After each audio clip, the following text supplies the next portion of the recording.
네, 안녕하세요. 제 목소리 잘 들리죠?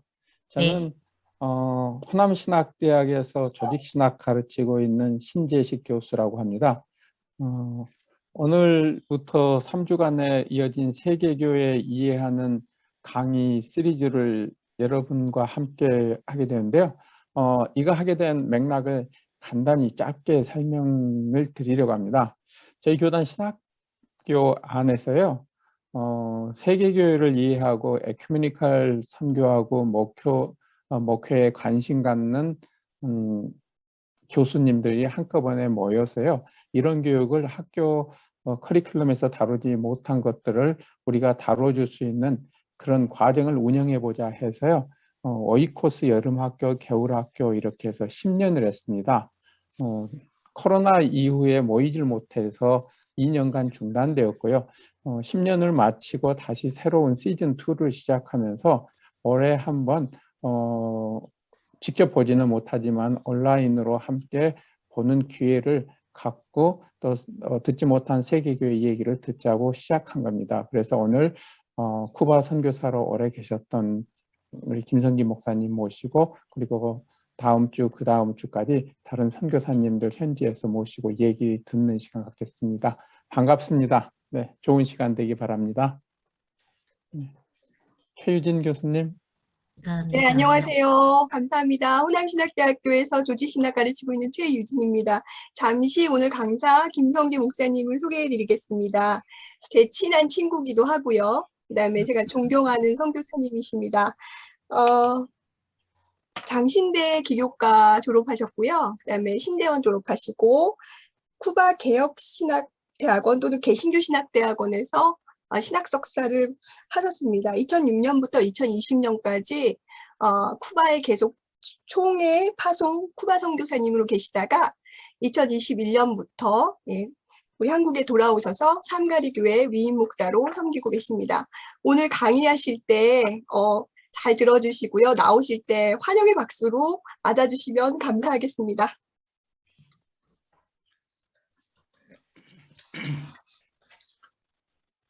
네, 안녕하세요. 잘 들리시나요? 네, 네, 반갑습니다. 갑자기 떨리네. 저 이런 거 처음 해봐가지고. 네, 쿠바는 이런 시스템이 아예 없고요. 아날로그식으로 살고 있거든요. 거기는 아직도. 그래서 한국 와서 제가 적응을 잘 못하고 있습니다. 네, 안경을 좀 보세요. 네, 저는 작년까지 쿠바에서 15년을 선교사로 사역을 했어요. 근데 사실 한국에서 들어와서 한국에 들어와서 목회를 할 수 있겠다 이런 생각을 해본 적이 없는데 원래는 지난해 제가 5월 말이나 6월 초쯤에 스페인에 있는 그 작은 스페인의 개신교가 2%밖에 안 됩니다. 그래서 스페인에 가기로 하고 쿠바에 이제 스페인하고 쿠바가 선교 동력 관계에 있거든요. 두 교단이. 그래서 스페인 개혁교단에 선교사로 가서 일을 난민들 사역도 좀 하고 또 쿠바하고 연결해서 또 한국하고 이렇게 꼭 삼각편대처럼 일을 하면 좋겠다 하는 생각으로 준비를 하고 비자 서류 이제 제출하고 인터뷰 기다리는 중에 코로나가 왔어요. 그래서 한국에 온 김에 저희 지금 제가 목회하고 있는 삼가리 교회라고 양평에 있는 한 재적이 한 50명 채 안 되는 작은 교회입니다. 그래서 와서 열심히 제가 사찰 목사라고 하는데요. 사찰 목사로 일을 하고 있습니다. 시골 교회들이 다들 어렵잖아요. 그래서 혼자 제가 제일 젊더라고요. 와보니까. 그래서 쿠바에 있을 때보다 몸은 더 고되고 빨리 다시 돌아가고 싶고 추우니까 아주 힘들고 작년에 1월에 왔는데 영하 26도 떨어진 날이 있었어요. 1월 며칠인지. 그러니까 쿠바 기준으로 하면 60 몇 도 정도 차이가 나는 거거든요. 온도가. 그러니까 아주 너무 춥겠더라고요. 그래서 빨리 가고 싶은데 위임을 해줘가지고 어떻게 될지 모르겠습니다. 비밀입니다. 네, 아무튼. 네. 쿠바는 참 생소한 나라지요. 어떻게 보면 우리가 잘 모르는 나라이기도 하고 혹시 가보신 분 계시면 잠깐 손 이렇게 들어주시면 최유진 교수님 다녀오셨고 나머지 다른 분들은 아무도 안 다녀오셨으니까 제가 아무렇게나 얘기해도 다 그냥 모르시는 거죠? 네. 네. 알겠습니다. 그러면 편하게 쿠바 이야기를 좀 하도록 하겠습니다. 한국에 와서 쿠바 이야기를 할 수 있게 돼서 너무 감사하고 또 오이코스라는 그 동아리죠. 그래서 알게 돼서 감사하고 에큐메니칼에 대한 좀 관심들이 좀 더 많았으면 좋겠다는 생각을 가지고 있습니다. 네. 제가 보이시죠? 네. 제가 서툴러 가지고 일단은 성경 말씀을 좀 같이 좀 나눠서 읽을 건데요. 한번 제가 교독할게요. 예, 우리가 너희 모두로 말미암아 데살로니가전서 1장 2절에서 10절입니다. 우리가 너희 모두로 말미암아 제가 읽을게요. 그냥 항상 하나님께 감사하며 기도할 때 너희를 기억함은 너희의 믿음의 역사와 사랑의 수고와 우리 주 예수 그리스도에 대한 소망의 인내를 우리 하나님 아버지 앞에서 끊임없이 기억함이니 하나님의 사랑하심을 받은 형제들아 너희를 택하심을 아노라. 이는 우리 복음이 너희에게 말로만 이른 것이 아니라 또한 능력과 성령과 큰 확신으로 된 것임이라. 우리가 너희 가운데서 너희를 위해 어떤 사람이 된 것은 너희가 아는 바와 같으니라. 또 너희는 많은 환난 가운데서 성령의 기쁨으로 말씀을 받아 우리와 주를 본받은 자가 되었으니 그러므로 너희가 마게도냐와 아가야에 있는 모든 믿는 자의 본이 되었느니라. 주의 말씀이 너희에게로부터 마게도냐와 아가야에만 들릴 뿐 아니라 하나님을 향하는 너희 믿음의 소문이 각처에 퍼졌으므로 우리는 아무 말도 할 것이 없노라. 그들이 우리에 대하여 스스로 말하기를 우리가 어떻게 너희 가운데 들어갔는지와 너희가 어떻게 우상을 버리고 하나님께로 돌아와서 살아계시고 참되신 하나님을 섬기는지와 또 죽은 자들 가운데서 다시 살리신 그의 아들이 하늘로부터 강림하실 것을 너희가 어떻게 기다리는지를 말하니 이는 장래에 노하심에서 우리를 건지시는 예수시니라. 아멘. 쿠바 교회가 이제 이야기를 들어보시면 알겠지만 데살로니가 교회하고 좀 비슷한 점이 있습니다. 고난 가운데서 여기 보면 환난 가운데서 기쁨으로 살았고요. 저는 쿠바 교회가 세계 교회의 본이 되었다고 믿어요. 또 그렇게 자랑하고 있고 그래서 우리가 좀 쿠바 교회를 통해서 배우는 시간들이 됐으면 좋겠다 하는 마음이 있습니다. 쿠바에 단기 선교를 오시는 분들도 계셨고 제가 쿠바 이야기를 한국에나 또 다른 여러 곳에 가서 전할 기회가 좀 종종 있었는데 그때마다 제가 이 자랑을 합니다. 환난 가운데서 정말 믿음을 순전하게 지켰던 사람들 그리고 본이 된 사람들 오늘 이 말씀하고 쿠바 이야기들을 좀 기억하면서 끝날 때쯤에는 쿠바를 좀 사랑하는 마음들이 좀 더 많아지시고 또 가보고 싶다 이런 마음이 드셨으면 하는 바람입니다. 쿠바 참 낯선 나라인데요. 사진이 보이시는지 모르겠습니다. 보이시나요? 네. 쿠바 하면 뭐가 생각나시는지 그냥 마이크 켜고 말씀하셔도 되는데 저 막 이렇게 네. 쿠바는 야구로 유명합니다. 저 위에 야구가 있죠. 지금 저희 그 두산 베어스에 내일 이번 주일부터 코리안 시리즈 하죠. 그 두산 베어스의 호세 미겔 페르난데스라는 선수하고 또 아리엘 미란다라고 하는 투수가 있어요. 타자도 잘하고 투수도 잘합니다. 그리고 KT에도 데스파이네라고 하는 선수가 있는데요. KT 선수는 하바나 출신이고 지금 호세 페르난데스라고 하는 친구는 그 우리 동네 사람이에요. 제가 마탄사스라고 하는데 살았는데 그래서 한국에 몇 년 전에 왔는데 쿠바 선수가 와서 야구를 너무 잘한다는 거예요. 그래서 제가 가서 만나봤어요. 그랬더니 제가 그 쿠바에 있을 때 쿠바 그 야구팀이 16개 팀이 있거든요. 저희 동네가 마탄사스에도 팀이 하나 있는데 그 팀의 그 서포터즈 팬클럽 고문을 했습니다. 고문. 그래서 쿠바 선수들하고 잘 지냈고 또 제가 그 아이디가 하나 있어요. 그 팬클럽 고문. 그 아이디를 가지고 경기장을 입장하면 제 지정석이 있습니다. 전국에 있는 16개 구단 모든 자리에 제가 앉을 수 있어요. 무료입니다. 무료. 회원권을 만들 때는 평생 회원으로 제가 우리나라 돈으로 500원 제가 낸 것도 아니고 그 회장께서 직접 저에게 도장을 찍어서 주셨는데 보여드릴 걸 허접하게는 생겼는데요. 쿠바가 야구를 잘합니다. 아무튼 야구를 잘하고 지금 저기 있는 이 사진들은 제가 찍은 사진들인데요. 그 기제르모 에레디아라고 하는 친구인데 하여튼 두산 베어스에 있는 선수들하고는 지금도 가깝게 지내요. 그래서 제가 내게 능력 주시는 자 안에서 모든 것을 할 수 있다. 엊그제 제가 문자 보내고 밥도 먹고 우승합시다 이렇게 했는데 두산 베어스 뭐 KT에도 쿠바 선수가 있으니까 쿠바 지금 저 홈런 치는 장면인데 저 장면을 제가 딱 포착을 해서 찍었는데 저 친구는 지금 애틀란타에서 뜁니다. 올해 애틀란타가 그 메이저리그 우승을 했거든요. 그래서 사진을 열심히 찍어가지고 뭐 자랑을 하더라고 인스타그램에도 보니까. 근데 저 친구는 쿠바에 있을 때 너무 이 사람들이 열악하니까 저한테 뭘 팔러 와요. 참 미리 말씀드리는데 저는 전혀 학문적이지 않다는 것을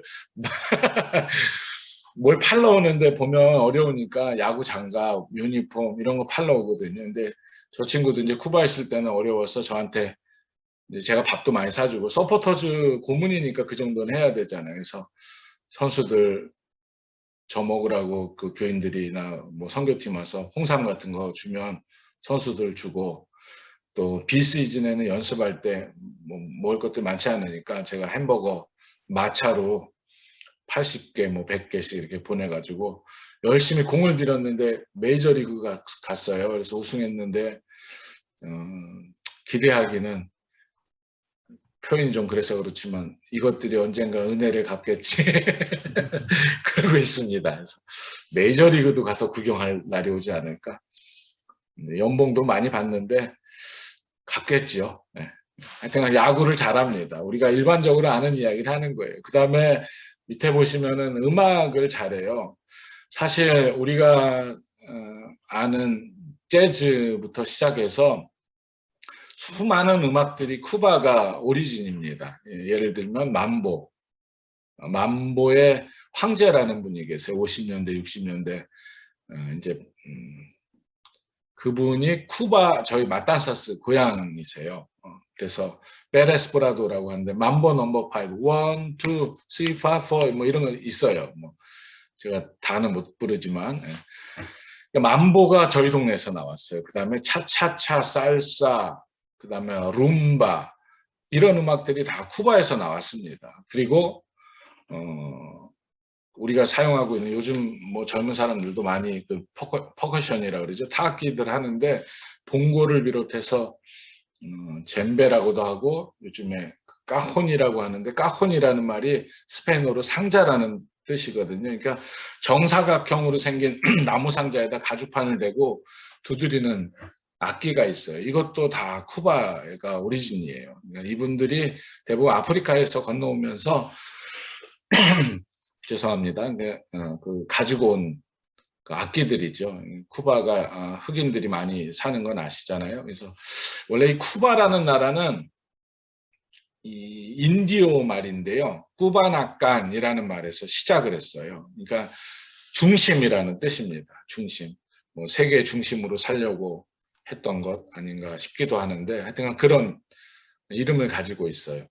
그리고 지리적으로는 그 미국 마이애미에서 쿠바까지 그러니까 키웨스트라고 하는 지역이 있는데 직선거리로 한 80km쯤 되는 그러니까 날씨가 좋은 날은 보인다 그래요.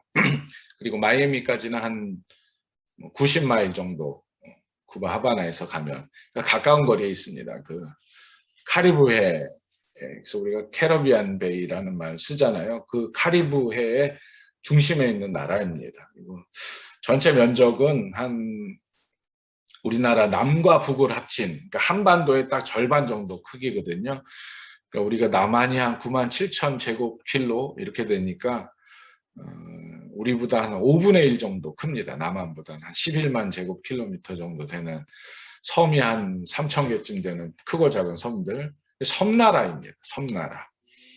인구는 한 1,150만 명쯤 되는 나라이고요. 수도는 하바나. 1519년에 하바나를 개척하면서 수도로 삼았거든요. 그러니까 아주 아름다운 도시죠. 한 200만이 조금 넘는 인구들이 살고 있습니다. 인종을 보면 흑인 비율이 높은 것 같은데 사실 스페인 계통의 백인들이 50% 정도 됩니다. 흑인들은 한 40% 정도 보고 있는데 혼혈이 많아요. 그래서 우리가 뮬라토라는 말 들어보셨을 텐데 물라토라고 하는데 그분들은 그러니까 흑인과 백인이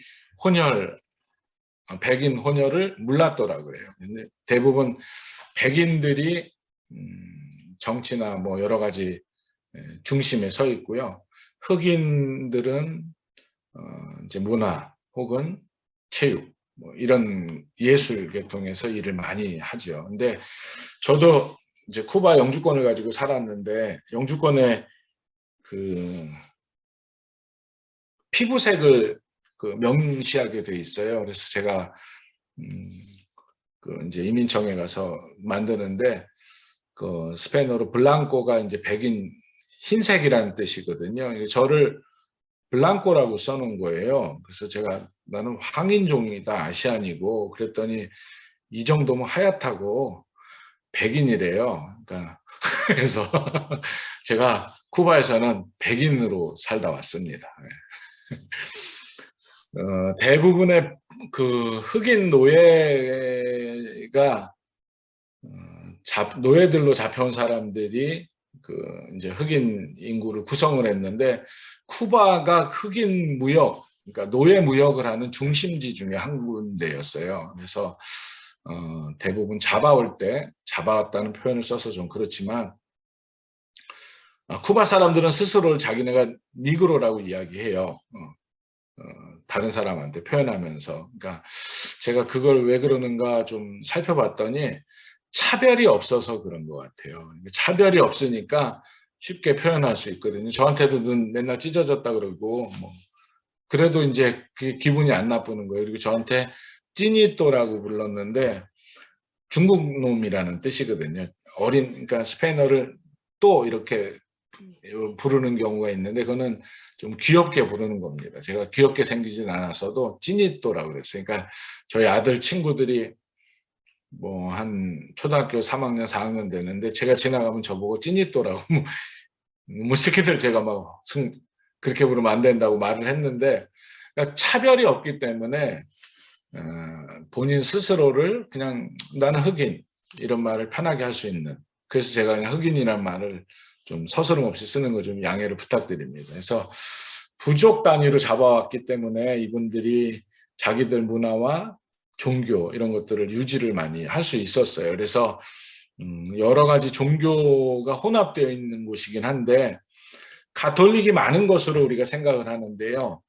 가톨릭 인구가 정기적으로 미사를 출석하지는 않아도 한 40% 된다 그러는데 통계적으로는 한 100만 명 정도가 미사를 참석하는 것으로 올해 작년은 뭐 코로나 때문에 못했겠지만 그리고 개신교 인구도 한 9% 가까이 됩니다. 지금은. 그러니까 한 많게 보면 100만까지 보고 있는데요. 그 외에 이 제일 그 종교 기능을 하는 그러니까 메이저 종교는 아니지만 종교 기능을 하는 그 샤먼과 토템이 합쳐진 그리고 그 기독교 문화가 들어가서 그 아프리카의 그 샤먼하고 합쳐진 그러니까 IT에 가면 부두교라는 종교가 있는데 비슷한 겁니다. 그래서 산테리아라고 부르는데요.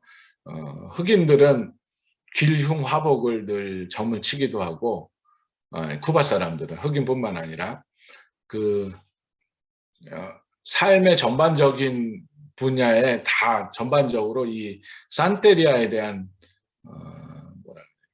그 기저가 있습니다. 그래서 연초 되면 뭐 우리나라 사람들 토종 비결 보는 것처럼 가서 보기도 하고, 저도 산테리아 그 사제 친구들이 많아서 가보면 하루는 저보고 점을 봐주겠다고, 그래서 야자수를 이렇게 쪼개가지고 야자 열매를 한 5개를 주더라고요. 그래서 저보고 뒤로 던지래요.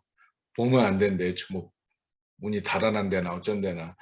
그래서 시킨 대로 한번 해본 적이 있는데, 근데 제가 목사인 걸 알고 장난치는 거죠. 근데 이분들이 가져온 종교들이 많이 있습니다. 어떤 것은 히바코아라고 하는데 남자들만 참여할 수 있는 특별한 경우가 아니면, 근데 가면은 의식 같은 것들 행할 때, 이제 저도 우리 동네가 그 흑인 비율이 사탕수수 농장이 많은 곳이었기 때문에 제가 사는 지역은 한 80% 가까이 되기도 하거든요. 그 마을 하나에. 근데 그 대부분 이제 산테리아 중에 히바코아라고 하는 종교를 이분들이, 그러니까 큰 재단을 쌓아놓고 기독교식으로 이름도 붙여놓고 능력들도 다 가지고 있는 신들이 있어요. 200개가 넘습니다.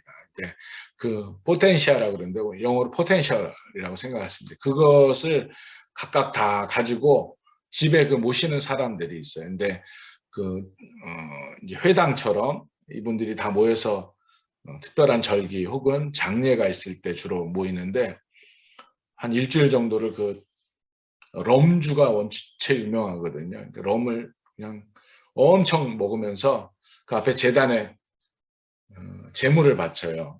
근데 이제 염소를 주로 잡습니다. 그래서 흠없는 염소를, 순염소를 바로 제가 본데 목을 따더라고요. 그래서 피를 받고 나머지는 이제 각을 다 뜨고 구약의 제사 지내듯이 지내요. 그리고 이 피는 그 사제들이 들어가서 은밀하게 나눠 마십니다. 그리고 이 번제로 사실 태워드려야 되는데 이게 구약하고 막 짬뽕이 돼 있거든요. 고기가 아깝잖아요. 그래서 저희가 볶음밥을 해서 나눠 먹습니다. 네. 그런 종교 활동하는 분들도 꽤 많아요. 그게 한 350만 정도 됩니다. 그러니까 사실 제일 메이저 종교 활동을 하는 경우라고 볼 수 있겠죠.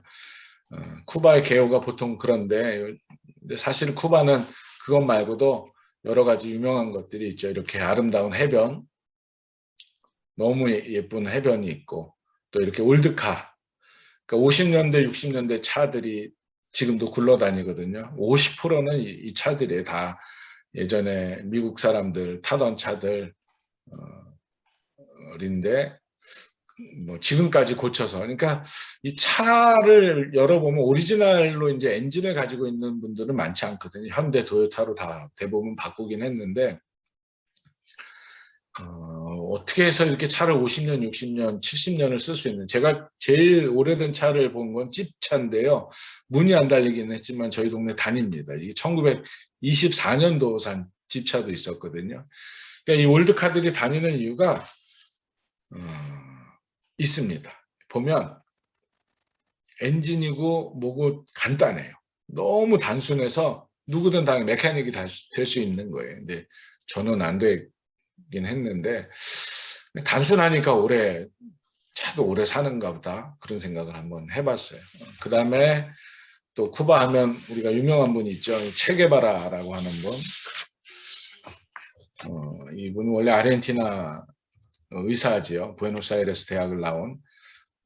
이분이 그 체게바라 평전을 통해서 전 세계적으로 많이 유명해지기도 했는데, 혁명가예요. 제가 참 멋지게 살았다 생각을 하는데, 어머니와 나는 편지 가운데 이분이, 나는 어머니가 독실한 가톨릭 신자였으니까 지금 예수의 길을 가고 있습니다, 그렇게 이야기를 한 적이 있다 그러더라고요. 저는 혁명가로 살았지만 정말 검소하게, 그리고 정의, 또 공평, 평화, 이것들을, 이 가치들을 가지고 살았던 사람으로 저도 존경하는 사람 중에 하나인데요. 쿠바에서는 사실 그렇게 대접을 많이 받지는 못했습니다.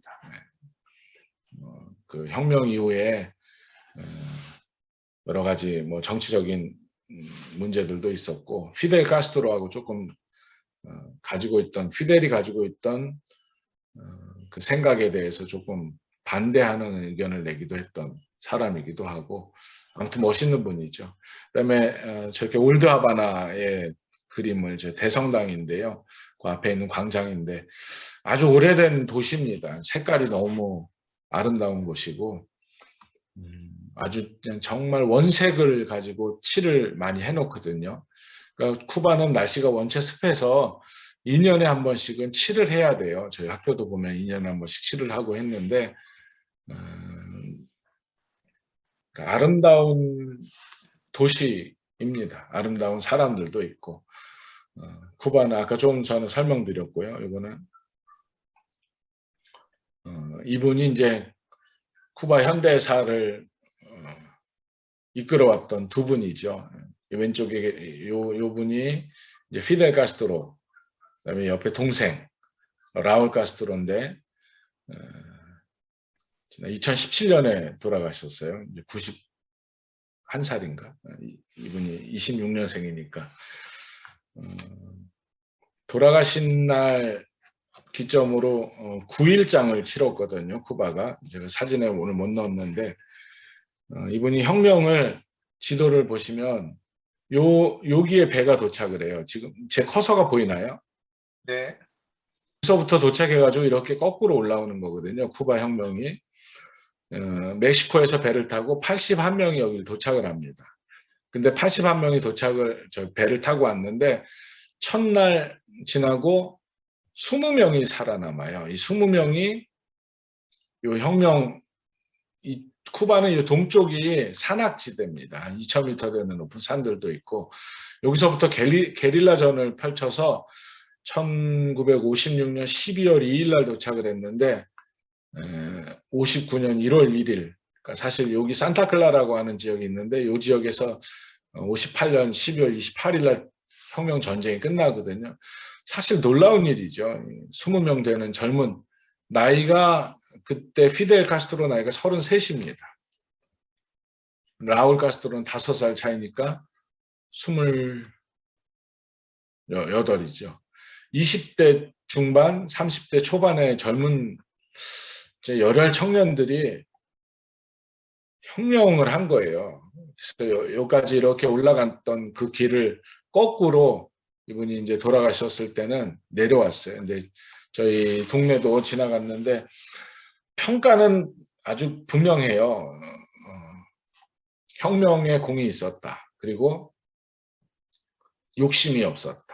국민들을 사랑했다. 이건 분명하고, 그리고 경제 정책에는 실패했다. 국민들이 배고팠다. 그 이야기를 하거든요. 이분 돌아가시고 나서 그 유골 함을 실은 차가 9일 동안 그 혁명을 거꾸로 거슬러서 이제 다시 그 산티아고 데 쿠바까지, 이분 고향이 산티아고 데 쿠바라고, 쿠바 제일 동쪽에 있는 제2의 도시입니다. 우리 부산이라고 생각하시면 되는데, 거기까지 거꾸로 가면서 저도 이제 그 연도 길에 나가서 사람들의 모습을 봤는데, 어린아이들부터 어른들까지 이게 동원된 게 아닙니다. Yo soy Fidel이라고 이야기를 하면서 이분을 추모했거든요. 그러니까 내가 피델입니다. I am Fidel, 이 소리예요. 그래서 저렇게 지도자가 사랑받을 수 있겠구나 하는 생각을 해봤어요. 근데 경제 정책은 분명 실패했습니다. 사회주가를 계속 유지하면서. 근데 이제 이분은 동생인데 2008년에 이분이 그 장에 출혈이 생기면서 건강에 이상이 생겨요. 그 이후로 한 9년을 더 사신 건데, 2008년부터 동생이 10년간 집권을 했고, 지금은 디아스 카넬이라고 하는 라울 카스트로의 비서였던 사람이 지금 대통령으로 임기를 5년씩 2번까지밖에 못하게 아예 헌법으로 규정을 해놓았고, 그리고 임기 중에 70세를 넘으면 그러니까 출마를 못하게 되어 있습니다. 그러니까 젊은 세대를 수혈을 하려고 하는 거죠. 이 새로 되시면 60년생이니까 혁명 이후 세대가 처음으로 집권을 하게 된 거죠. 그래서 우리나라를 비롯한 여러 나라에서는 평가를 하기를 어떻게 이렇게 세습을 할 수가 있느냐, 형제 세습이라고 이야기를 하는데 사실은 이분은 혁명에 대한 공이 있습니다. 같이 혁명을 했고 그리고 군부를 오랫동안 장악을 하고 있었죠. 그래서 쿠바에서는 저한테 어떻게 김 부자는 3대를 걸쳐 세습하냐고 사람들이 쿠바 사람들 그거 되게 비판 많이 하거든요. 근데 이건 아무도 말한 사람 제가 본 적이 없습니다. 이제 쿠바 혁명이 59년에 있었고 사회주의 국가 체제로 바꾼 것이 61년이에요. 61년. 쿠바가 처음부터 사회주의 국가를 한 건 아닙니다. 62년도에 61년 3월하고 4월에 그 돼지만이라고 하는 지역이 있어요. 여기 보면 요쯤에 있는 저희 그 마탄사스에서 직선거리로 한 60km쯤 내려가면 요 아랫지방에 있는 지역인데 61년 3월 그러니까 59년 1월 1일 혁명이 끝이 나고 그 전에 미국의 자본이 한 67%가 쿠바에 들어와 있었습니다. 그러니까 쿠바 사람들이 노예처럼 사는 거죠. 그리고 그 당시에 이제 바티스타라고 하는 대통령이 있었는데 이 사람이 육군 하사관이에요. 그러니까 중사, 상사, 뭐 하사, 이 하사관, 육군 하사관인데 쿠데타를 했어요. 우리는 별이 2개는 돼야지 쿠데타를 하잖아요. 근데 중남미는 별하고 상관없이 미국의 지지가 있으면 할 수 있어요. 그러니까 조금 이거는 저는 저기 좌파는 아닙니다. 뭐 중북 좌파 정치색을 떠나서 저는 중도라고 생각을 나름을 하는데 다들 저를 좌파로 생각하시고 제가 서울로에 올해 처음에 그 면접을 갔더니 저보고 하시는 말씀이 그 정치부 목사님들이 쿠바에 오래 있다 오신 걸로 아는데 북한에 갔다 와본 적이 있습니까? 제가 너무 당황을 했어요. 왜 이런 질문을 하나.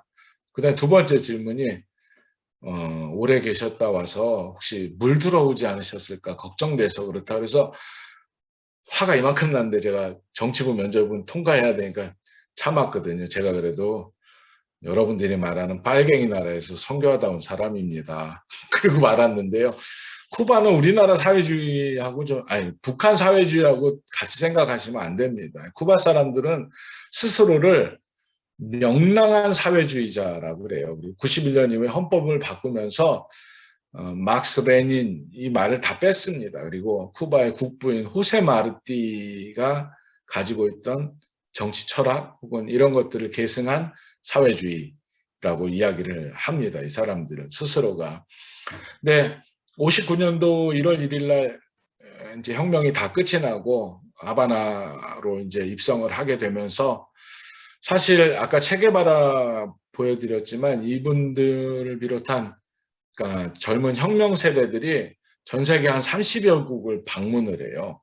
미국에서도 초청이 있었고 그래서 어떤 시스템을 가지고 쿠바를 운영할까를 고민을 했던 사람들이에요. 근데 그 당시가 냉전 체제잖아요. 그리고 70% 가까이 되는 미국 자본이 다 손들고 나가게 되는 상황이었으니까 미국하고 척을 질 수밖에 없었고 그 당시 소련이 전략적으로 쿠바가 미국하고 바로 코앞이잖아요. 그래서 미사일 기지를 만들려고 했고 케네디는 해상을 봉쇄하는 항공모함으로 쭉 쿠바 전역을 둘러서 3차 대전이 일어날 것 같은 때를 보냈던 적이 있거든요. 그러니까 사실은 시대가 준 아픔입니다. 어떻게 보면 사회주의를 선택하게 된 것이. 특별히 61년도 3월과 4월에 미국이 용병을 사요. 한 1,500명 정도. 근데 대부분 쿠바 출신인데 이 사람들한테 무기를 내고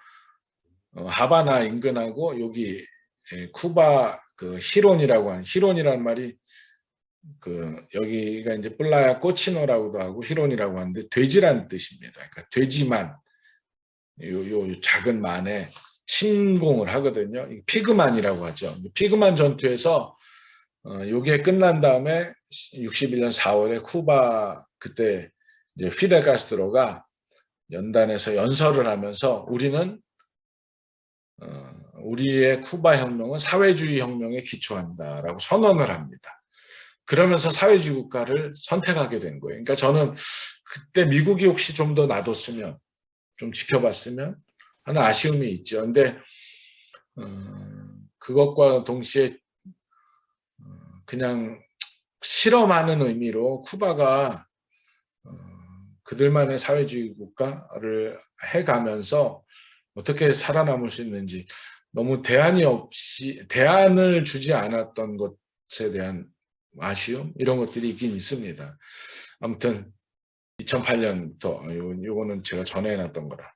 근데 쿠바는 사회주의 국가죠. 사회주의 국가. 그래서 공산주의, 사회주의, 배급제를 지금도 실시해요. 배급.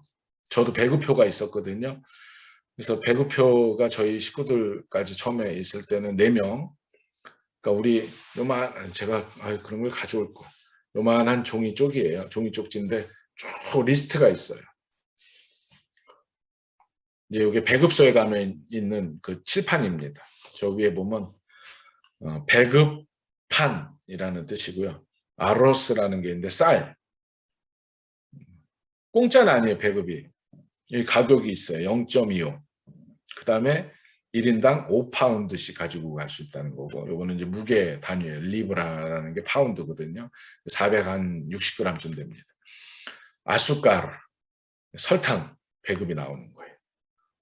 그 다음에 치차로, 콩 같은 종류고, 프리홀레스, 팥같이 생긴 검정콩이고, 아세이테, 이거는 식용유입니다. 이런 게 다 나와요. 쭉 포스포러스라고 되어 있는 성냥이에요. 요만한 성냥. 그것도 나오고, 60세가 넘으면 한 달에 시가가 6가지 또 배급으로 나옵니다. 이렇게 돼 있어요. 보면 계란이 5개. 설탕을 엄청 많이 줘요. 설탕은. 그 배급을 받으러 갔는데 쌀만큼은 온 거예요. 한 가마니가 8kg가 온 거예요. 한 달에. 어떻게 먹어요? 우리가 설탕 1kg도 안 먹는데. 근데 이 사람들은 설탕이 모자랍니다. 엄청 단 걸 좋아해요. 그래서 제가 원래 단 거를 안 먹었는데, 요즘도 아침, 점심, 저녁을 먹으면 단 걸 먹습니다. 뭐 아이스크림이든지 뭐 달달한 빵이든지. 쿠바에서 얻은 식습관인데요. 좋잖아요, 기분이. 예. 맨 마지막에 단 걸 먹으면. 요 정도 나와요. 치약도 나와요. 3인 기준으로 튜브 하나, 비누도 하나 나오고, 커피도 나옵니다. 112g. 근데 이 커피가 처음에는 100% 커피였어요. 요만한 봉지거든요. 그 다음에 한 70% 노란 콩이 들어가더라고요. 그 다음에 50%를 그 콩을 볶아서 커피랑 같이 섞습니다. 생각보다 구수합니다. 한번 해보세요. 근데 쿠바 사람들이 농담을 많이 하는데 뭐라 그러냐면, 나라에서 우리 단백질 걱정을 커피에다도 한다고 그런 이야기를 하는데, 이런 것들이 나와요. 그 다음에 육류가 한 230g 나오는데, 참 재밌는 게 닭다리 같은 게 한 달에 한 3개나 2개 이렇게 나오거든요. 허벅지 붙어 있는 큰 거. 황교익 씨가 우리나라 닭은 왜 이렇게 작냐고 맨날 뭐 불평을 늘어놓는데, 그 다행히 그건 큰 거죠. 근데 제가 이 배급표를 가지고 그 생활하는 걸 체험해 보면서, 야, 정말 신기하다. 오늘은 전 국민이 닭다리를 먹겠구나. 생각을 해보세요. 그거 받아가지고 보관한 사람이 없습니다. 그냥 그날 먹는 거지. 그러니까 그날은 다 그걸 먹는 거예요. 한 번은 오징어가 나왔는데요. 제가 있는 15년 동안 오징어가 딱 한 번 나온 적이 있어요. 오징어가 풍년이었나 봐요. 근데 2마리씩 나오더라고요. 1인당. 8마리가 저희 나왔어요. 처음 본 거예요. 그래서 너무 신기하니까 껍질 벗겨가지고 그냥 냉동실에 넣어놨어요. 그랬더니 동네 사람들이 저희 집으로 찾아오기 시작했습니다. 한 2마리씩 가져오는 거예요. 다. 2마리, 4마리, 어떤 8마리. 왜냐하면 이게 먹는 것은 습관이거든요. 제가 단 거 찾은 거 먹는 것처럼 습관이 안 되니까, 먹어보지 못한 음식이니까 가져오는 거예요. 저기 꼬레아노, 혹은 찌노, 해산물 좋아하니까 저거 갖다 줘야 되겠다. 그래가지고 저한테 가져와서 제가 한 40마리를 받은 적이 있어요. 얼마나 행복했던지. 하여튼간 이런 걸 다 줍니다. 근데 이게 공짜는 아니에요. 이게 파는 겁니다. 나라에서. 근데 요거를 다 한 달치를 살 수 있는 사는 데 드는 비용이 우리 돈으로 한 1,500원쯤 돼요. 1,500원. 쿠바 사람들 원래 평균 월급이 한 20불 정도 되거든요. 그러니까 우리나라 뭐 한 2만 원쯤 된다고 생각하시면 돼요. 피델 카스트로가 자기 월급이 30달러라고 얘기했으니까 좀 뻥이긴 한데 공식적인 월급은 그래요. 페소로 하면 한 500페소에서 750페소. 지금 이제 화폐가 올해부터 이제 통일해서 쓰는데 작년부터 이제 시범적으로 쓰다가 공식 화폐가 있습니다. 그래서 공식 화폐 기준으로 달러 기준 대비하면 1대 24, 25인데 750페소를 받으면 30불 정도 하는 거죠. 그 정도 받는 노동자들이 환경미화원들이 그 정도를 받아요. 많이 받죠. 대통령 수준으로 월급을 받는 겁니다.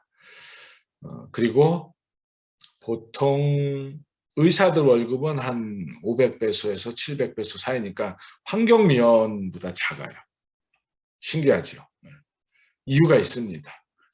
왜냐하면 의사 하나를 만들어내는 데 들어가는 공적 비용이 훨씬 큽니다. 그러니까 다른 일반 노동자들이 의사를 만들어내는 일에 헌신을 했다고 생각을 하는 거예요. 단순 가치로 비교해 보면. 그래서 의사가 의사되는 것은 나의 나된 것이 자신의 돈, 뭐 자신의 물질, 자신의 공부하는 머리, 뭐 이런 걸로 된 게 아니에요. 그러니까 사회적 비용이 들어간 직업이라고 생각을 하는 겁니다. 의사들 스스로도 그런 생각이 있어요. 다행히 아직까지는. 그러니까 저는 그 사회적 개인이라는 말을 거기다 제가 붙였는데 개인이지만 사회가 만들어낸 개인이라는 개념이 있습니다. 그래서 정당하게 사람들이 혹은 그 시스템이 요구하는 때, 그러니까 봉사를 하는 때라든지 혹은 전 세계 재난과 사고 혹은 질병이 돌 때 팬데믹 같은 것들이 오면 쿠바 사람들은 아직도 의사들은 그 에볼라 같은 거 아프리카에 터지고 그럴 때도 500명씩 가거든요. 의료진이. 코로나 때도 2,000명이 넘게 갔었으니까 초기에. 생각해보면 놀라운 일이죠. 작은 나라가 그런 일을 감당할 수 있다는 게. 근데 그게 저는 그 교육에 아직 있다고 생각을 해요. 그래서 스스로들이 의사들도 그렇고 그러니까 많이 또 지식층이라든지 혹은 그 뭐 사회적으로 우리가 일반적으로 볼 때 뭐 지도자들, 지도 계급 에 있다는 사람들이 더 봉사할 수 있는 마음들을 가지고 있어요. 아직까지는. 저는 그게 쿠바가 가지고 있는 가장 좋은 가치 중에 하나라고 생각을 하는데요. 그게 지금은 많이 변하고 있죠. 그래서 좀 걱정이긴 합니다. 이제 쿠바의 삶을 이해하려면 이 두 단어를 알아야 하는데요. 이게 페라는 건데 믿음이에요. 믿음. 스페인어로. 쿠바 사람들이 제가 처음에 왔는데 이 페를 맨날 얘기하는 거예요. 우리는 페가 있어야 산다고. 근데 믿음이 참 좋은 사람들이구나 했는데 이게 쿠바 사람들이 말장난하는 거거든요. 단어 가지고. 그래서 파밀리아 엑스트랑에로라는 뜻인데 외국에 있는 가족들이 붙여주는 돈을 가지고 산다는 뜻이에요. 그러니까 마이애미 그다음에 그 플로리다 지역에만 한 350만 그리고 쿠바 사람들이 안 사는 나라가 없다 그래요. 우리나라에도 쿠바 분들이 한 4-5명 지금 결혼해서 와서 계시는 분들이 있는 걸로 아는데 다 삽니다. 근데 가족을 도와요. 그래서 사실 이 배급 아까 말씀드린 거 기준으로 한 20불 가지면은 2만 원 가지고 1,500원 들면은 살 수 있잖아요. 그러니까 내가 직업을 가지고 3만 원을 번다, 2만 원을 번다 생각하면 4인 가족 기준으로 와이프하고 둘이 일하면 4만 원을 버는 거잖아요. 그걸 가지고 먹고 사는 거를 해결하는데 한 1,500원씩 6,000원 빠지고 집을 우리나라 집값 너무 좀 무시무시해가지고 뭐 감당이 안 되잖아요. 근데 쿠바는 그 나라가 집을 분양을 해줍니다. 나라가 분양을 해주면 내 월급 기준의 한 10% 정도를 가지고 15년 가까운 기간을 붓는 거예요. 그러면 1,000원, 한 2,000원씩 부으면 되죠. 1년에, 아니 매달. 2,000원 부으면 15년 있으면 제 집이 되는 거예요.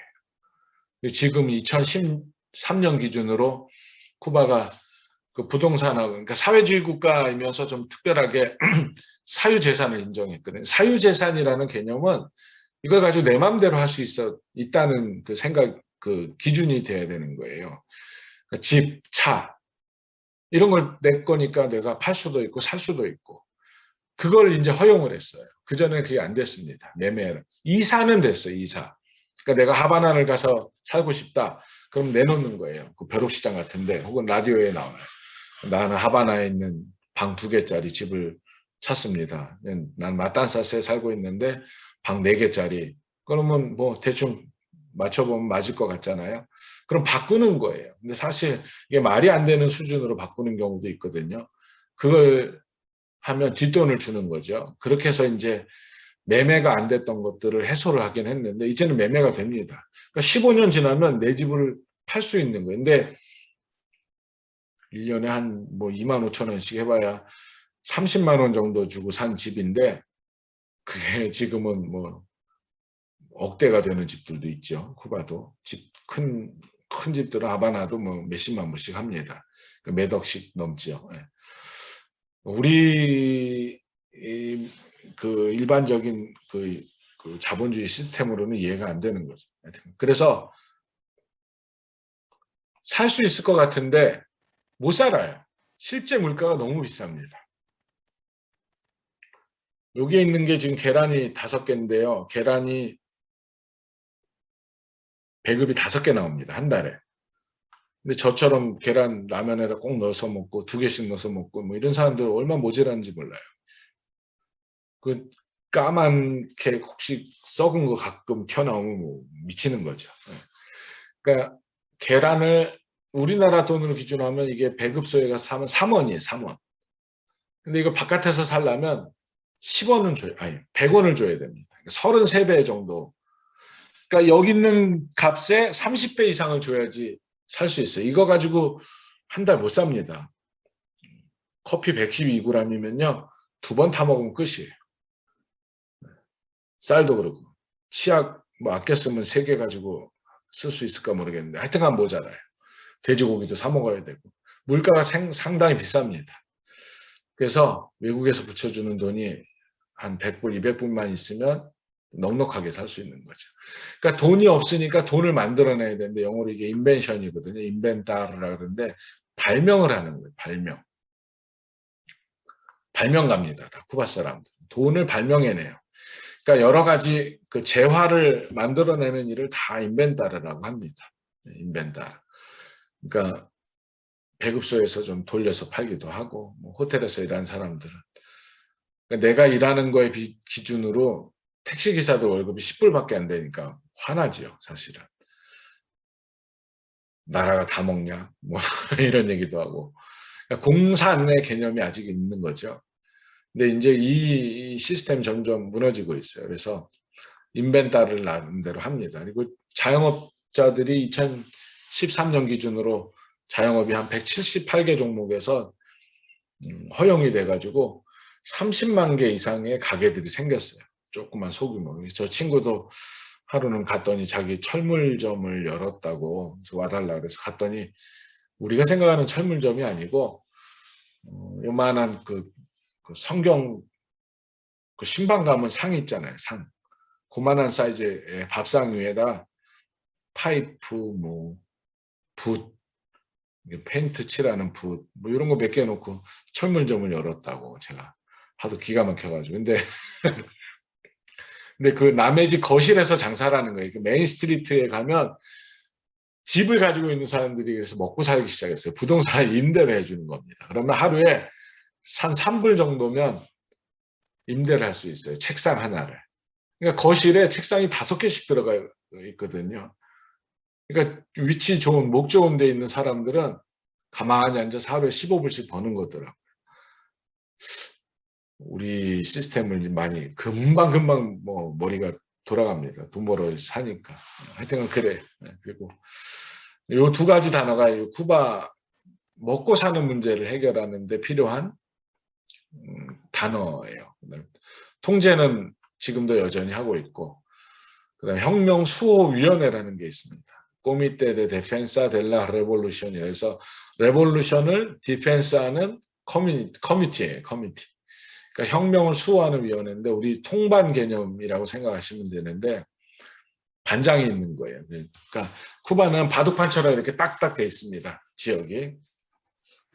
그래서 이 바둑판 모양의 그 100m 100m 스페인 식민지 유럽 가보시면 그 도시들 보면 나와 있거든요. 그렇게 바둑판처럼 되어 있는 그 100m 100m를 요 CDR로 묵습니다.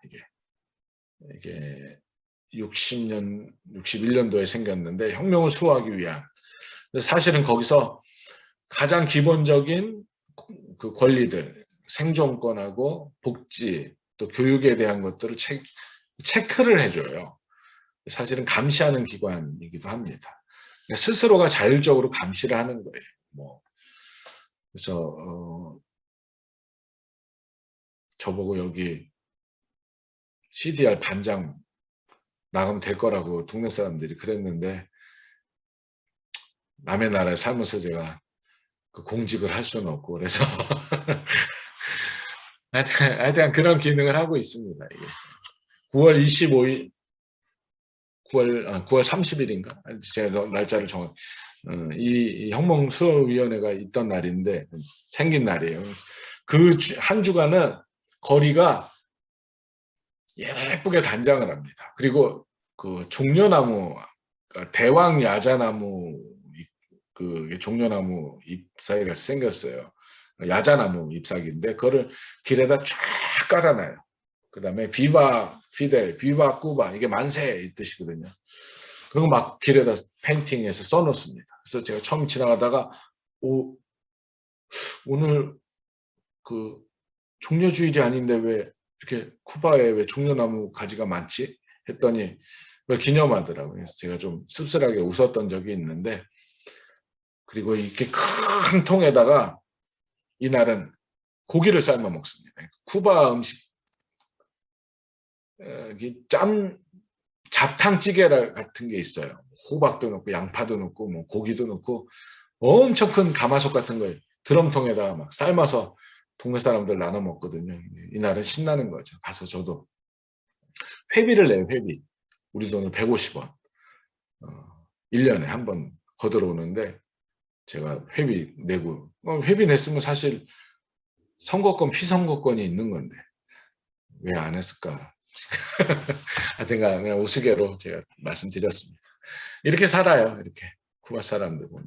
이게 호세 마르티 공항이라는 건데 쿠바 하바나에 가면 공항이 크게 3개가 있어요. 그러니까 그 도메스틱 국내선 항공기들이 뜨는데 그다음에 국제선 공항이 있고 요거는 공항이 좀 특이하게 생겼죠. 이게 호세 마르티 제2터미널이에요.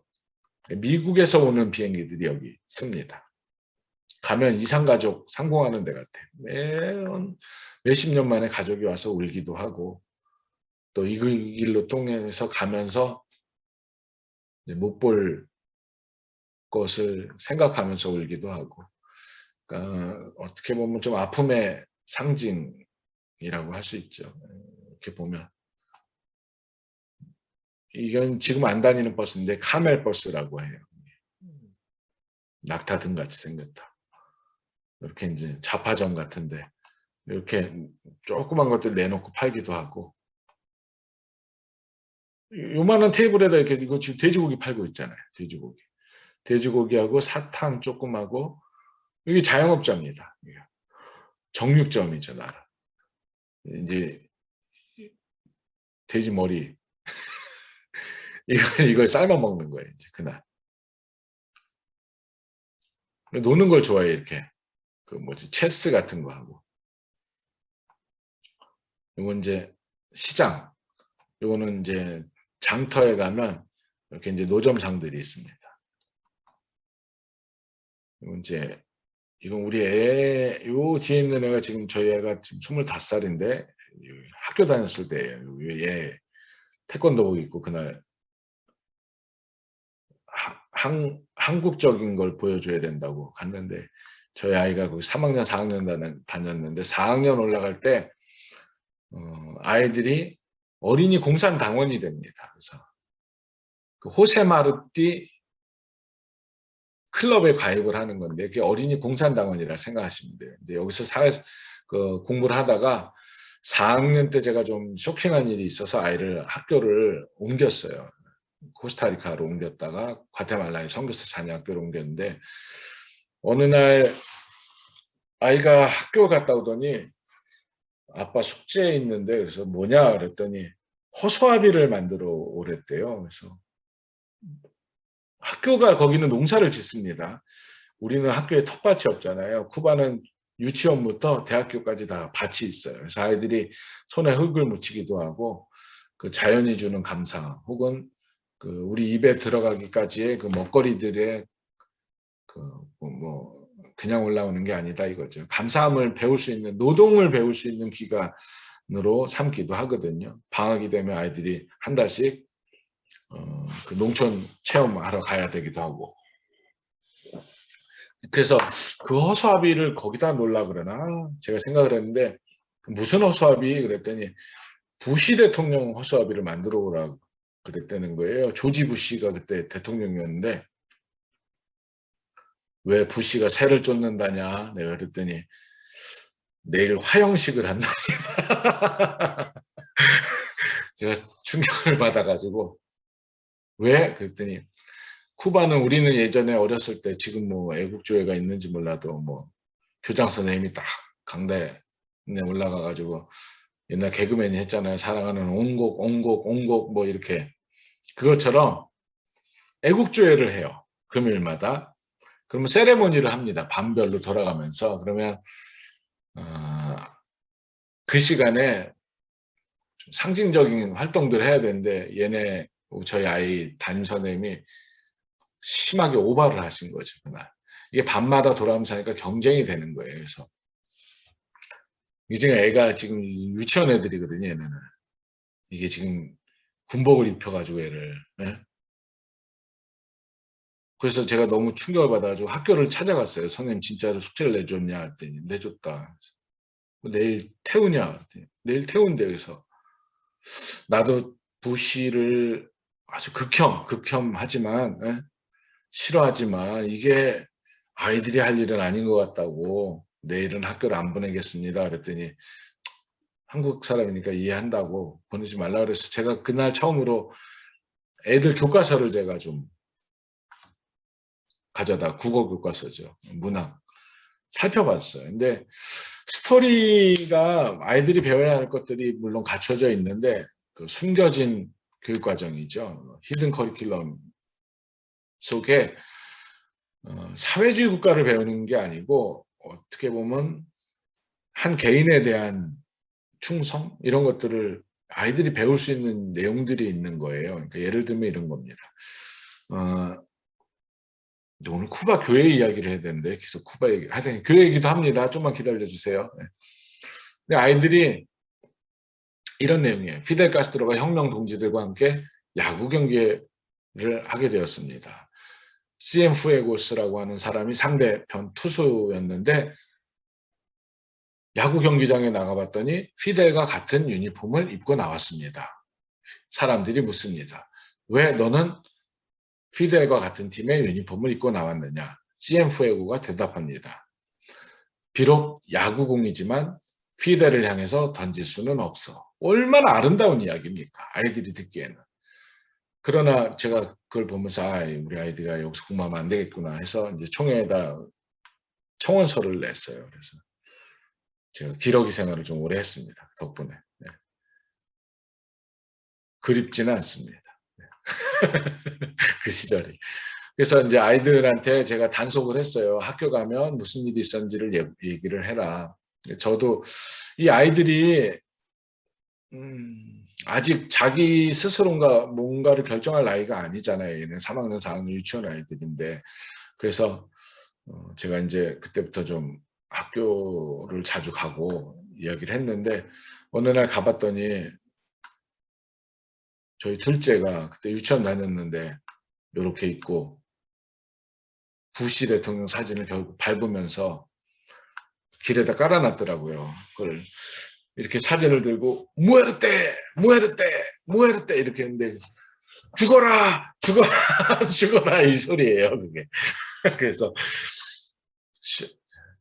결정적으로 우리 아이들을 전화시켰습니다. 그런 일이 있었네요. 네.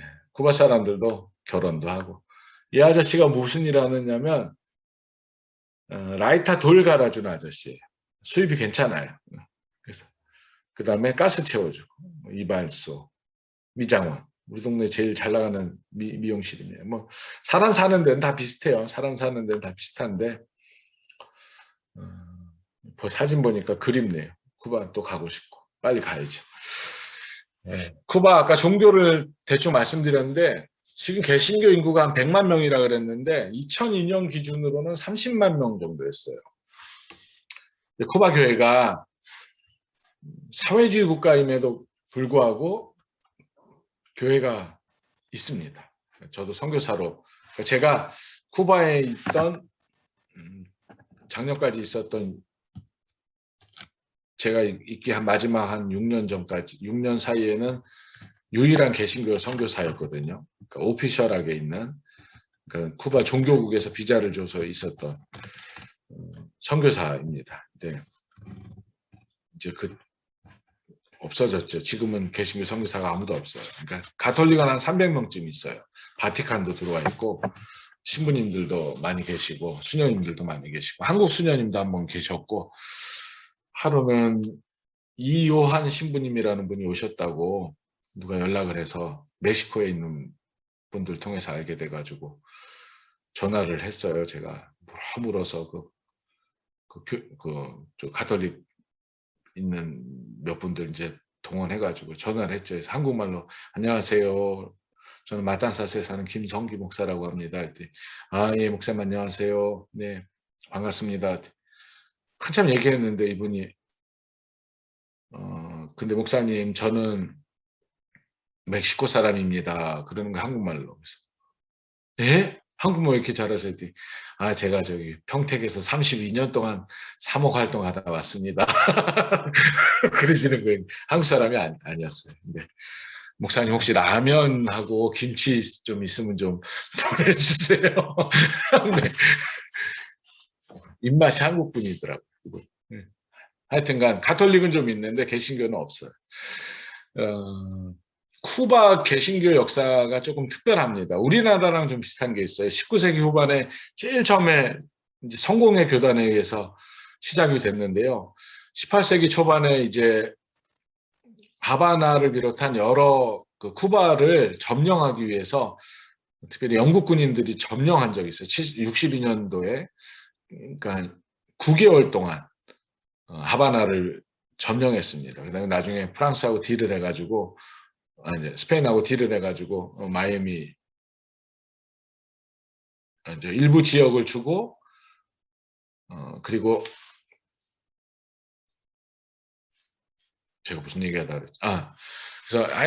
그래서 영국이 다시 거기를 떠나는 그런 일이 생겼는데 9개월 동안 전도를 했을 것이다라는 추정을 해요, 우리가.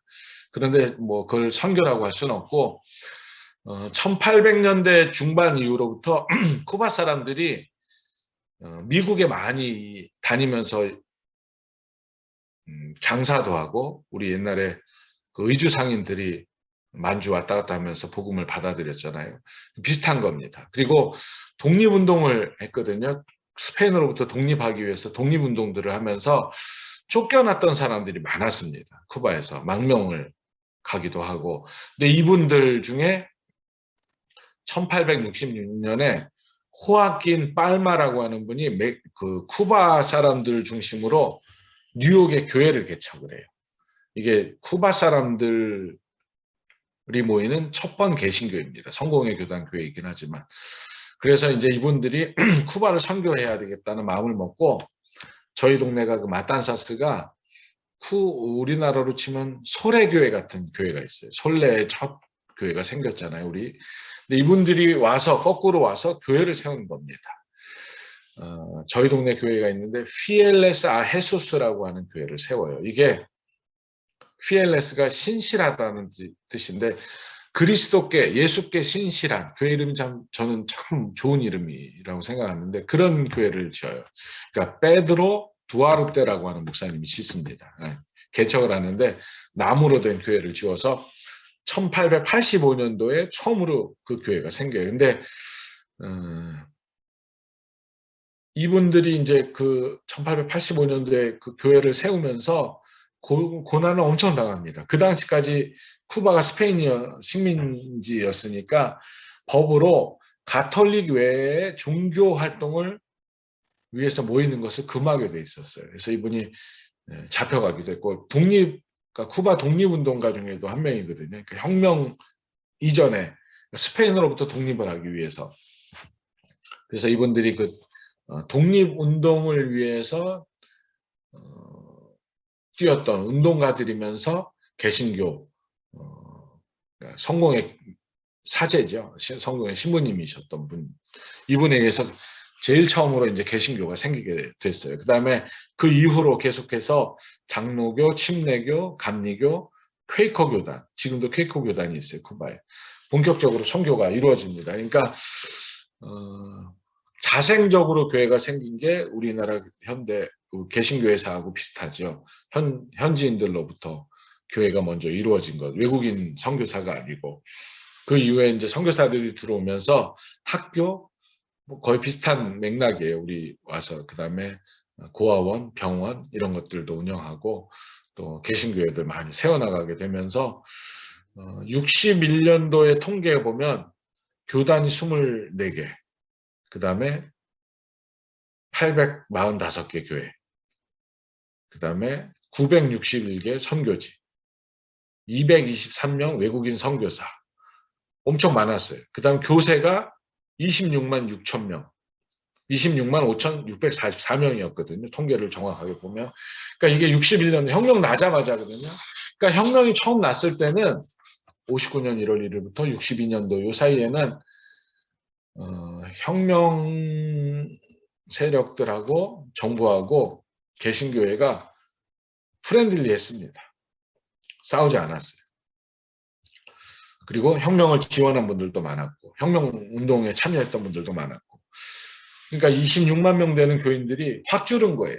그래서 85년도에는 교단이 17개로 줄었고 67년도에는 쿠바에 있는 모든 선교사들이 다 추방을 당합니다. 그래서 쿠바가 원래 쿠바 교회는 미국 장로교회 PCUSA의 뉴저지 시노드 총회에 속해 있는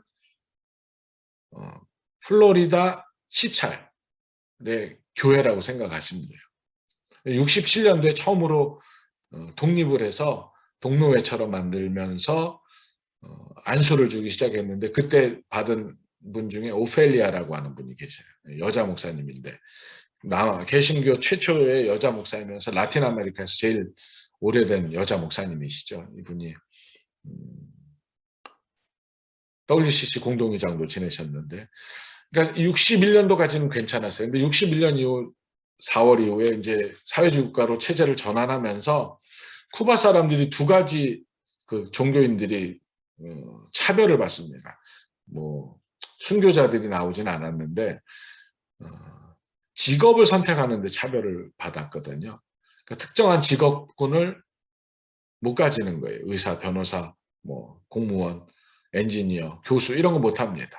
그러니까 학교도 못 들어가는 거죠. 서울대학교 뭐 하바나 법대를 갈 수 있는데 풀로 장학금 받고도 근데 종교를 가지고 있다는 것 때문에 못 가는 거예요. 근데 내가 결정할 수 있으면 되는데 연좌제처럼 우리 아버지 할아버지가 그 종교를 가지고 있으면 못 갔으니까 얼마나 많은 사람들이 떠났겠어요. 그러니까 30년 동안 암울한 시기를 보내는 겁니다. 또 하나는 당원이 되지 못하는 거예요. 당원이 되는 게 뭐 먹고 사는데 크게 중요한 것 같지는 않잖아요. 우리나라에서는. 그런데 공산국가에서 공산당원은 특별한 혜택들이 있습니다. 아무나 당원이 되는 게 아니에요. 예. 그러니까 당원이 되지 못하고 또 차별을 받았던 데다가 대부분의 사람들이 한 70% 되는 기독교인들이 그 4, 5년 사이에 혁명 초기에 미국으로 다 이주를 해가요. 120만 명이 갔고 지금까지 한 300만 명이 넘게 갔는데 대부분 종교의 자유를 찾아서 떠났다 그래요. 그리고 하나님은 쿠바를 떠나셨다. 그렇게 이야기합니다. 그런데 지금까지 사회주의 체제 하에서 교회를 지켜온 분들이 많은데 이분들은 여전히 쿠바는 하나님이 사랑하시는 곳이에요. 그래서 지금 2,500개 교회가 있고 한 63개 교단이 있고 한 지금은 100만이 됐는데 최근 제가 처음에 갔을 때 15년 전만 해도 홍인식 목사님 갔을 때만 해도 30만 명, 25만 명이었는데 한 4배 정도 늘은 거죠. 이유가 있습니다. 이게 이제 차별을 받았다는 거고.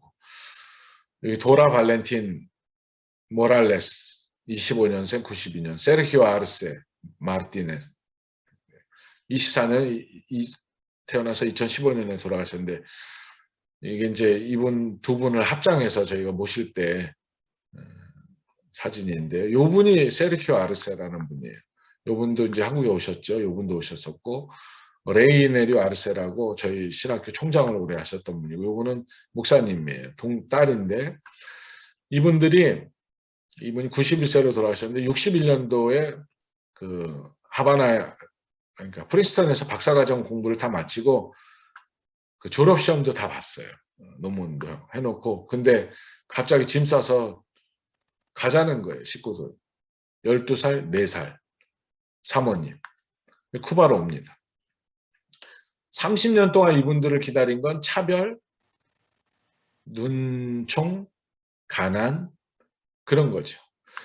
요 4사람이 부인까지 손주들이니까 20년을 교회에서 예배했어요. 신학교를 지켰고. 그러니까 차별받으면서 교회들이 더 어려웠던 것 중에 하나는 그 교회나 종교 시설들을 활동이 일어나지 않으면 다 국가에서 몰수를 했습니다. 국유화한 거죠. 그래서 다른 시설로 쓰기도 하고 지금 유명한 성당들 중에는 박물관으로 쓰이는 데 많아요. 혹은 문화센터처럼 뺏겨가지고 재산 반환 청구 소송 내는데 뭐 꼼짝도 못하고 당한 거죠. 근데 그 나무로 된 교회를 4사람이 지킨 거예요. 근데 저희 학교에서 이분들이 학교에 살았는데 한 45km 떨어져 있는 데니까 쉽지 않거든요. 그러니까 맨날 찡찡댔다 그래요. 도라라는 목사님이 찡찡대면서 아빠 집에서 예배하면 안 돼. 집에서 공부하면 안 돼. 그래 가는 거예요. 교회 지키겠다고. 팬데믹이라고 저희가 2년째 예배 못했는데 제가 쿠바 사람들이 어떻게 살았겠구나라는 걸 처음으로 생각을 하게 돼요. 다시 한번. 그러니까 2명, 3명 이게 쉽지 않거든요. 근데 20년을 그렇게 했는데 이게 바라대로 장로교회예요. 95년에 지었는데 돌아가시고 나서 발렌틴 그 사모님의 이름을 도라 발렌틴 사모님의 이름을 원체 고생하셔서 일찍 돌아가셨거든요. 사모님의 이름을 따서 지은 혁명 이후에 세워진 유일한 신축 개신교 교회입니다. 이게. 지금도 차별이 좀 있어요. 그러니까 교회를 허락하진 않습니다. 짓는 거. 근데 푸에르토리코 출신 미국 시민권이 있는 분이에요. 이분들이 와서 헌신한 거죠, 사실은. 이분은 이제 까리다리라고 하는 할머니인데 제가 1년 동안 목회했던 교회의 할머니 장로님이에요. 이분은 어저께 11월 첫째 주에 생신이었는데 101살 만으로 저한테 사진 보냈는데 그 사진은 아니고 이거는 97세 때 생신 때 제가 사진 찍어 놓은 건데 이분하고 여동생하고 교회를 30년 예배했습니다. 평신도가. 지켰어요. 이 교회를. 그리고 지금은 5대가 이 교회에서 예배하거든요. 이런 기록들이 있는 거예요. 쿠바에는. 2사람이 아침에 가서 교회에서 출근해서 사는 거예요. 교회 안 뺏기려고. 딸이에요. 이분. 장로님. 이렇게 지금은 다 예배하잖아요. 자유롭게 예배하고. 이건 이제 저희 신학교 사진인데 한 500명쯤 모여서 지금, 그러니까 여러 과정에 속해 있는 학생들이 500명이고, 쿠바는 지금은 이제 4년으로 줄긴 했는데 5년을 원래 살았었거든요. 그러니까 4학년 되면 또 1년 나가서 풀타임으로 전도사를 해야지 안수를 받았으니까 5년을 여기서 공동체 생활을 해야지 목사가 될 수 있습니다. 근데 이제 레지던스 학생이라 그러는데 전체 학생이 지금 레지던트 하는 거주 학생은 한 20명밖에 안 돼요. 가족들이 다 와서 살아야 돼요. 쉽지 않습니다. 수업하는 장면이고, 저희 신학교 채플 드리는 장면, 식당, 뭐 삼시세끼 다 먹는 거죠. 그러니까 동기는 살인을 해도 이유가 있을 거라고 생각을 해요, 이 사람들이. 같이 사니까 쉽지 않죠. 쿠바를 이해하는데 이제 가정교회라는 게 있어요. 이게 가정교회라는 게 그 법이 91년도에 바뀝니다. 차별법이. 그래서 지금은 종교를 가지고 있다는 걸로 차별은 되지 않거든요. 근데 새 교회를 짓지는 못하지만 가정교회를 개척을 할 수는 있어요. 집을 교회로 내놓는 겁니다. 사실 그 쉽지 않아요. 초대교회들이 다 가정을 내놓고 예배했을 텐데 내 집에 사람들이 매일 뭐 20, 30명 와서 법으로는 20명 이상 못 모이게 돼 있거든요. 그리고 반경 2km 내에 똑같은 교단 교회가 있으면 안 되고 이런저런 조건들, 그다음 십자가를 걸면 안 되고, 이게 제가 가정교회를 짓는 장면인데 여기서 이제 예배를 하는 거예요. 그래서 가정교회를 통해서 예배를 할 수가 있어요. 그래서 많이 모이는 가정교회 300명까지 모이고 한 교회가 가정교회를 가지고 있는 숫자가 30개 되는 교회들도 있어요. 이런 교회들이 있어요. 지금도. 한인들도 가정교회들을 가지고 있는데요. 100년 전에 이민한 한인 후손들입니다. 우리 저희 장로님이신데 여전도회 정문연합 회장도 하시고 쿠바에. 가정교회입니다. 이것도 가정교회고. 한인들에 대한 이야기들도 있어요. 이분들이 100년 전에 가서 쿠바에서 어렵게 살면서 사탕수수에서 일한 걸로 헤로니모 뭐 이런 그 다큐멘터리 영화들도 나오고 했는데 독립자금을 모아가지고 임시정부에 보내주고 했거든요. 지금 끝내야 되죠, 목사님. 죄송합니다. 네. 쿠바가 몇 가지 도전들이 사실 있습니다. 정치적인 혼란, 그다음에 경제적인 혼란도 있고, 중요한 것은 사회 정신적으로 또 영적인 공백 상태를 오랫동안 경험했고 허리가 없어요. 30년 이상을 교회가 없이 살았기 때문에 종교 활동을 못한 거죠. 그래서 사실 큰 어려움, 새로운 사람들이 많아지긴 했지만 이 혼란을 잘 극복하고 교회가 잘 정착할 뿐만 아니라 이 어려운 때 지켜냈던 그 순수함, 이것들을 계속 유지하면서 세계교회에 헌신하면 좋겠다는 마음이 있습니다. 저희 서정 총장님이 선교 어디로 가느냐 중요하지 않다. 내 1m 앞에서 시작된다. 이 말씀을 하신 적이 있어서 쿠바 교회가 멀긴 하지만 내 앞에 있는 앞사람이 선교지다 생각하시고 살면 좋을 것 같습니다. 제가 좀 이야기가 길었는데 죄송하고요. 이렇게 길게 할지 몰랐습니다. 1시간 너무 길 줄 알았는데. 지루한 시간 잘 참아주셔서 감사하고 교회 얘기를 너무 적게 해서 죄송하고 쿠바 같이 갑시다 그냥. 네, 이상으로 마치겠습니다. 네.